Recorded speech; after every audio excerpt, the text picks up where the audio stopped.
السلام علیکم ناظرین، امید کرتا ہوں کہ آپ سب لوگ خیر خیریت سے ہوں گے۔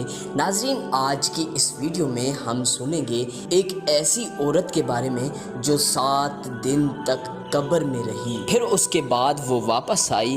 قبر میں اس کے ساتھ کیا کیا ہوا آج کی اس ویڈیو میں ہم جانیں گے۔ بنی اسرائیل میں سے ایک نوجوان سخت بیمار ہو گیا تو اس کی ماں نے نظر مانی کہ اگر اللہ پاک نے اسے مرض سے شفا دے دی تو میں 7 دن کے لیے دنیا سے باہر نکل جاؤں گی۔ اللہ تعالیٰ نے اسے بیماری سے شفا یاب کر دیا، لیکن اس عورت نے اپنی نظر کو پورا نہ کیا۔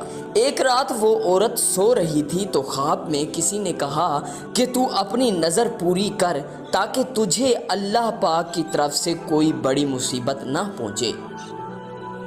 جب صبح ہوئی تو اس نے اپنے بیٹے کو بلایا اور سارا قصہ سنایا اور کہا کہ قبرستان میں اس کے لیے قبر تیار کر کے اسے قبر میں دفن کر دیا جائے۔ بیٹے نے ایسا ہی کیا۔ جب وہ عورت قبر میں اتری تو اس نے عرض کیا کہ اے میرے رب، اے میرے مولا، بے شک میں نے اپنی ہمت اور طاقت کے مطابق اپنی نظر کو پورا کیا، پس تو مجھے قبر کی آفتوں سے محفوظ رکھنا۔ اس دعا کے بعد بیٹا قبر پر مٹی ڈال کر واپس آ گیا تو عورت نے قبر میں اپنے سر کی طرف سے ایک چمکتا ہوا نور دیکھا اور کھڑکی نما ایک سوراخ بھی دیکھا، اور سوراخ سے اسے ایک باغ نظر آیا جس میں 2 عورتیں بیٹھی ہوئی تھیں۔ ان دونوں عورتوں نے اس بی بی کو آواز دی کہ اے بی بی، تم ہماری طرف نکل آؤ۔ چنانچہ وہ سوراخ کھل گئے اور وہ عورت ان عورتوں کی طرف نکل کر چلی گئی۔ وہاں اس نے ایک صاف ستھرا حوض دیکھا، وہ دونوں عورتیں اس پر بیٹھی ہوئی ہیں۔ یہ عورت ان کے پاس جا بیٹھی اور ان کو سلام کیا، لیکن انہوں نے اس سلام کا جواب نہ دیا۔ اس عورت نے ان سے پوچھا کہ تم نے میرے سلام کا جواب کیوں نہیں دیا، حالانکہ تم دونوں سلام کا جواب دینے کی قدرت رکھتی ہو؟ انہوں نے جواب دیا کہ سلام فرما برداری ہے اور ہمیں اطاعت فرما برداری سے منع کیا گیا ہے۔ اسی دوران وہ عورت کیا دیکھتی ہے کہ ان دونوں عورتوں میں سے ایک کے سر پر ایک چڑیا اپنے پروں سے پنکھ چلا رہی ہے اور دوسری عورت کے سر پر ایک پرندہ اپنی چونچ مار رہا ہے۔ اس بی بی نے پہلی عورت سے پوچھا کہ یہ کرامت تمہیں کس وجہ سے ملی؟ اس عورت نے جواب دیا، دنیا میں جو میرا شوہر تھا میں اس کی تابع دار تھی۔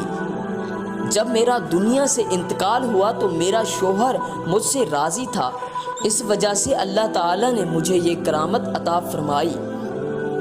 پھر اس نے دوسری عورت سے پوچھا، تمہیں عذاب میں مبتلا کیوں کیا گیا؟ اس نے جواب دیا، میں ایک نیک صالح عورت تھی، لیکن دنیا میں میں اپنے شوہر کی نافرمان تھی۔ جب دنیا سے میرا انتقال ہوا تو میرا شوہر مجھ سے ناراض تھا۔ اللہ تعالیٰ نے نیک ہونے کی وجہ سے میری قبر کو جنت کا باغ بنا دیا اور شوہر کی نافرمانی کی وجہ سے یہ عذاب دیا۔ میں تم سے عرض کرتی ہوں کہ جب تم دنیا میں واپس جاؤ تو میرے شوہر سے میرے لیے سفارش کرنا، ہو سکتا ہے کہ وہ مجھ سے راضی ہو جائے۔ جب اس بی بی عورت پر 7 دن گزر گئے تو ان عورتوں نے اس دفن ہونے والی عورت سے کہا، اٹھو اور اپنی قبر میں واپس چلی جاؤ کیونکہ تیرا بیٹا تجھے لینے آیا ہے۔ جب وہ عورت واپس اپنی قبر میں آئی تو کیا دیکھتی ہے کہ اس کا بیٹا اس کی قبر کھود رہا ہے۔ بیٹے نے اپنی ماں کو قبر سے باہر نکالا اور اس کو اپنے گھر لے آیا۔ یہ بات لوگوں میں مشہور ہو گئی کہ فلاں عورت نے اپنی منت پوری کر لی۔ لوگ اس کی زیارت کے لیے آئے اور اس عورت کا شوہر بھی آیا جس نے ان دفن ہونے والی عورت کو کہا تھا کہ یہ دنیا میں جا کر اس کے شوہر سے اس کی معافی کی درخواست کریں۔ بہرحال اس عورت نے اس کے شوہر سے اس کی بیوی کا سارا حال بیان کیا اور بیوی کو معاف کر دینے کی سفارش کی تو اس شوہر نے معاف کر دیا۔ ایک رات خواب میں اس عورت نے اس کی بیوی کو دیکھا کہ میں نے عذاب سے تیری وجہ سے نجات پائی ہے، اللہ تعالیٰ تجھے بہتر جزا دے اور تیرے گناہوں کو معاف فرمائے۔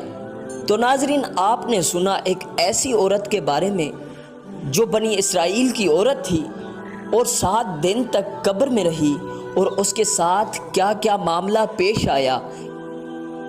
ناظرین، یہاں پر اپنی ویڈیو کو کرتے ہیں ختم، انشاءاللہ